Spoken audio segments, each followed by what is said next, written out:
This is Manchester, a city well known for its sporting giants such as Manchester City, Manchester United and of course Lancashire Cricket Club. It's a city steeped in industrial history, from the cotton mills to the world's first passenger railway, and it's the birthplace of the suffragette movement and even the cradle of free press. But just how important is it as an events destination?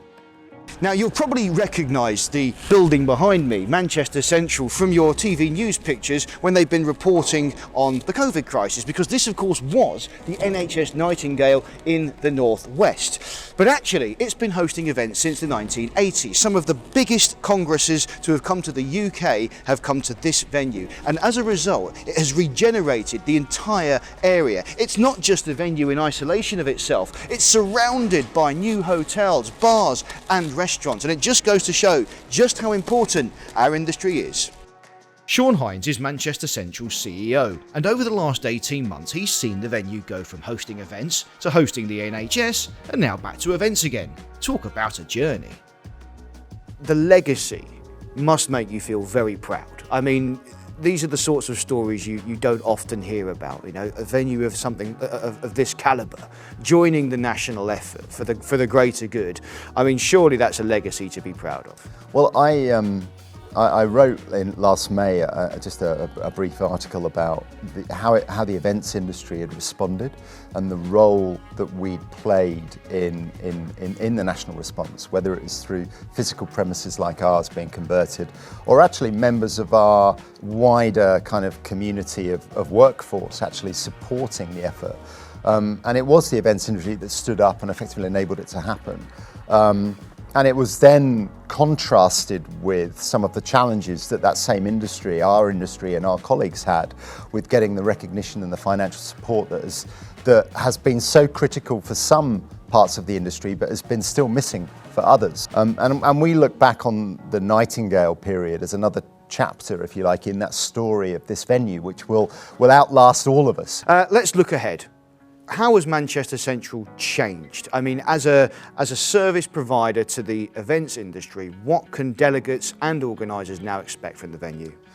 We've been spending time and effort on developing our digital channels. You know, digital, I think, has been one of the stories that has accompanied this period over the last 18 months, the emergence of the virtual event, the discussions around how hybrid may well become part of the staple of some of the mainstream events as we go forward. So, for example, where we are today was a decision made to invest in professional broadcast quality premises within the venue. I want to then finish up talking to you about the bigger picture and the evolving role a venue such as Manchester Central will play in actually bringing business to the city, because you don't operate in a silo, in isolation of yourself. You do have to be working with hotel partners, with Marketing Manchester. How important is it for a city to be working together, all singing off the same hymn sheet, to bring congresses, to bring exhibitions and to bring association business to the city? Everything that you've said there is critical to what we do. Now, what I've said in the past was that the great thing about Manchester is we are a big enough, if you like, international city to be relevant to lots of different audiences and markets. And we're an important UK city, but we're an important city around the world. We have the same kind of organisation within the kind of the leisure, hospitality and tourism sector, with leadership representative right to the top of the city. The Mayor, Andy Burnham, very vocal and active participant in this, as well as the leadership within the local authority as well. So we've got great alignment. The different communities in the city, so whether it's the Hoteliers Association, of which we have a very active and progressive group in the city, the Event Venues Association, so the likes of the arena, the sports stadiums, ourselves, the business groups as well, the networking, the professional services groups, the local Chamber of Commerce. You know, we are really well interconnected, and we work I think probably more closely than any other city, to be able to bring all of those different assets together. And of course, I mustn't forget, and I won't forget the role also that the academic community plays in that. So the universities that we've got, both the two large Manchester universities, University of Salford, eminent ambassadors working within those institutions that also work in the event space based on the field of research or learning or academic work that they're doing, scientific work that they're doing, they will contribute to some of the events that we've got here. Every time you come to Manchester, another building has risen from the ground. Steph Newton heads up Manchester's Convention Bureau, which is part of Marketing Manchester. It's her job to lead on bringing in big event business and to keep on top of all the new amenities.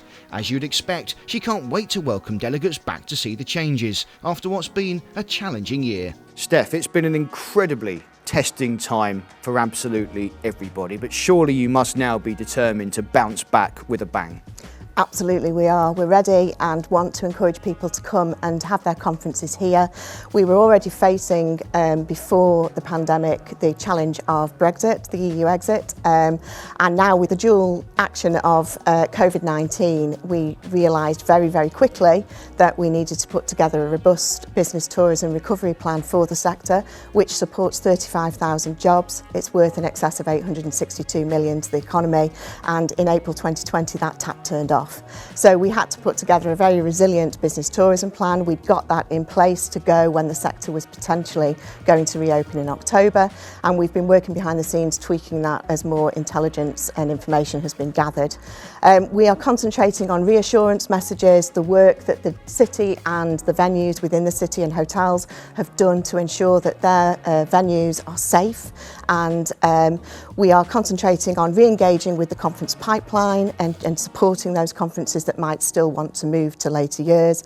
We are also putting in place virtual tours of our partner members so that those people that can't travel the international market at first to the destination are able to view the destination virtually and get a feel for Manchester.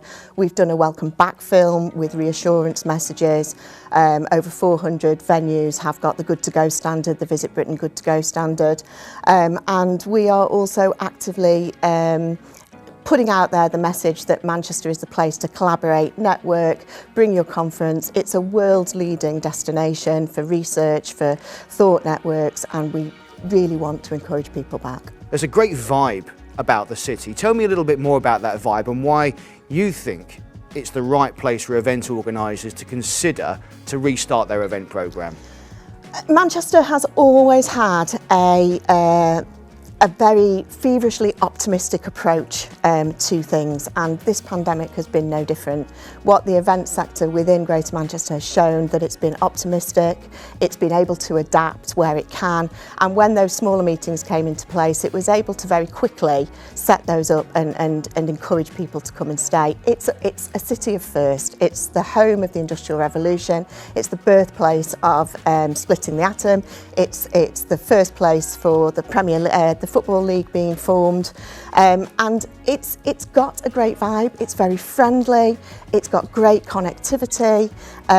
You come to Manchester and you can walk the city from one end to the other within 8 minutes. Tell me more about the delegate welcome, because at the end of the day, that's what really matters. A conference delegate may only attend 1 or 2 events a year. How they feel welcomed, how they respond to the environment they're in really does determine how they feel. And it really does make a difference to their entire experience. We're entering a new era. It's going to take a while for confidence to return. How is the delegate welcome in Manchester going to evolve?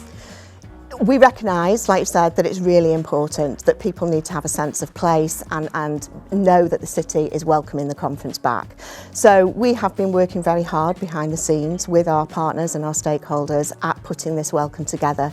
It will be very much a digital welcome, so that wherever you are staying, whatever bars, restaurants you're in, you will know that that the staff and the people there will know that you are a delegate of the conference and be ready with various offers for going into attractions, for food and beverage, for going into museums and galleries. We've got a great cultural sector, and also transport. So wherever you arrive, be that the airport, be that the main station, there will be messages. Manchester welcomes X conference. We're looking forward to you staying with us. And we started to work on that pre-pandemic, but we have seen also from the intelligence gathered and what organisers are telling us that it's going to be more important than ever that we have something in place, and we're looking forward to working with our stakeholders and partners moving forward on that welcome. Absolutely right. And every time I come up to Manchester, there's another cluster of buildings and skyscrapers that seem to have appeared out of absolutely nowhere. There's cranes as far as the eye can see. It's a city that just doesn't seem to stand still. What's new? You're absolutely right. And even in the pandemic, developments kept going, investment kept going. I've got a list of things that are new. So we have got 4 new hotels that are opening before the end of the year. We've got the AC Marriott, we've got the Clayton, we've got Moxie. So they're big chains that are seeing the value of investing in Manchester because of how successful it was around business, tourism, conferences. Food and beverage, we've got a plethora of bars and restaurants that have opened since the pandemic took hold, and I can show you a few of those as we go around today. And also big attractions. So we've got RHS Bridgewater that opened in May, which will be a great place for conferences to hold receptions in a different environment. But I think the best thing for me to do, Martin, is probably show you. I'm up for a walk. Let's go. Great. Right, so Steph, I mean, where are we now? This is quite an action-packed little plaza. So we're now on First Street. 2015, Home arrived, which is a cultural destination which houses cinemas and art, and what they've done is they've spilled out into this plaza area here and they adapted when the pandemic started so that they could still do outdoor performances. There's Melia Hotel, which has just recently refurbished its food and beverage and is now operating a restaurant in conjunction with Gino de Campo. So this is where you come to unwind after a long day. Going through the conference centre, going through all the motions. This is where you come to unwind at the end of the day with a drink, take in some culture and just basically enjoy it a little bit more. Yeah, and if you want to, you can still network. It's a great place.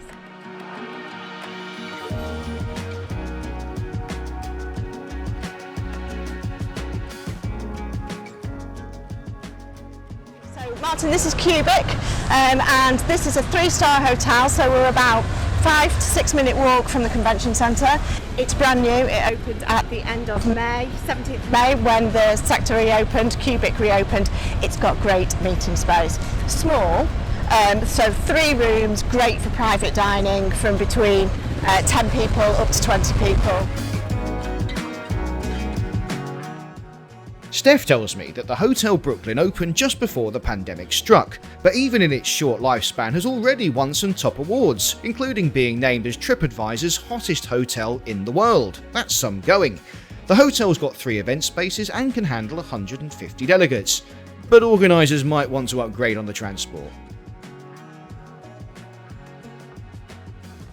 Of course, Steph can't do all this on her own. The key to any successful convention bureau is to have a strong relationship with your citywide partners, and there's no better example of this than with Angela Hodson, the sales director at Emirates Old Trafford, the home of Lancashire Cricket Club, which in 2020 led the way in running COVID-secure events. Angela, Manchester is synonymous with sport, and Emirates Old Trafford, you were the first and I think almost the only venue in 2020 to run a COVID-secure event. I think you called it a biosecure event or something like that. I mean, that must have given you a strong footing for now as we emerge from this and as we enter the new era. Yeah, I think last year the eyes of the world were on us really. We delivered 21 days of international cricket during last season. And just to put that into perspective, normally we would only deliver anything between 4 and 8 days. So the pressure on the team in itself, to deliver 21 days was massive. And not only that, you're doing it with a COVID overlay and delivering it in a biosecure kind of environment as well. That kind of just triples the pressure, no end. So, very quickly the team had to get their head around, all the different kind of processes that they needed to go through in order to do that. So there was just a key group of staff effectively that were on site, so approximately 300. Absolutely, in essence, really, it was the first pilot event, I guess. Yeah. You're now welcoming fans back to the stadium. Yeah. I mean, how does that feel? Oh, it's amazing. I mean, Last week we had 2 T20s, so we did 25% capacity, 4,500 people. And it was just amazing to see people coming through the gates, enjoying live sport again. I mean, that's what we do best, you know, whether that's for business, whether that's for concerts, whether that's for sporting events. You know, again, we got some great feedback about how it was handled operationally. Obviously, there's a lot of different kind of messaging that you need to send out to supporters and fans about what they can expect from us, what we need to expect from them. But I think for everybody, for the players, it must have been amazing to have that crowd. For spectators, I think there was a real energy that came from everybody, but also for the staff working at Emirates Old Trafford. It was almost like, God, finally, you know, people are here, and it gave everybody that sort of enthusiasm and love, you know, for what we do best again. But will that enthusiasm carry over into, say, the corporate bookings, I wonder? I mean, it's a great vibe, and surely that will just resonate with the event booking audience. Yeah, and I think it has. What we found is when the initial roadmap came out at the beginning of the year, there was a real influx of inquiries that came through. So at the minute, the back end of the year is looking incredibly busy, probably the same as with most venues at the moment. So we are very, very hopeful that that will be the case. I think, you know, again, because of all the work we've done with our campaigns, particularly the Safe in One Place one, we can deliver events safely for people, even if there are restrictions. But we're very much hoping that, you know, when the restrictions do lift completely, that there'll be a real buzz. And I think people are so desperate to come to live events again that it will bounce back, you know, pretty quickly. And there's more still. Manchester has venues of all types, and they all have their own quirky histories and offerings. Now, Manchester has been at the heart of the Industrial Revolution for centuries, and here the Science and Industry Museum tells that story. Some interesting things to see. For example, did you know that the UK's first ever, or indeed the world's first ever, passenger railway service departed right here from Manchester to Liverpool back in 1837? The historical backdrops of our galleries and conference centre have become really strong option for our event organisers due to its unique location. We are on site of the oldest surviving passenger railway station in a unique location in the heart of Manchester, which is a really strong point for our venue. The Edwardian Manchester, a Radisson Collection hotel, is especially famous in all parts of history in the most extraordinary way. The building ever since has evolved and morphed into hosting some of the most iconic musical concerts, political rallies, and numerous other conversations. As important, also being the home for the Galea Orchestra for well over 4 decades, is an honor and a privilege for us to have. These venues have great offerings in their own right, and thankfully, bookings are starting to return. Manchester is an incredible city when it comes to an offering for all delegates and conference guests who are coming into the city. We are quite fortunate to be at the doorstep of Manchester Convention Centre, and again being housed right next to what most of the international offices and other businesses are located right here on Peter Street. It puts us in a very strong place. We have seen a strong increase of inquiries coming in throughout of 2021 through to 2022 and beyond. So we are really excited to open our doors again to our guests, existing and new customers. But above all else, when you come to Manchester, you really are guaranteed a warm and personal welcome, especially if you're staying at the Kimpton. Just ask Sharon. I get quite emotional. We love our customers. We can't wait for them to come back. So not only from a hotel perspective, but also from a city perspective, we're going to give them one amazing big welcome back because we've missed them. The great thing about Manchester is that it has a walkable city centre. Nothing is more than a 15 minutes walk from the main convention centre area. So there we are. On the face of it, Manchester does seem to have it all. It's got well over 20,000 hotel bed spaces with at least another 6,000 on the way. It's well connected by road, rail and air, and there's more venues than you can shake a stick at. And of course, if you pick the right time of year, the weather's not too bad either.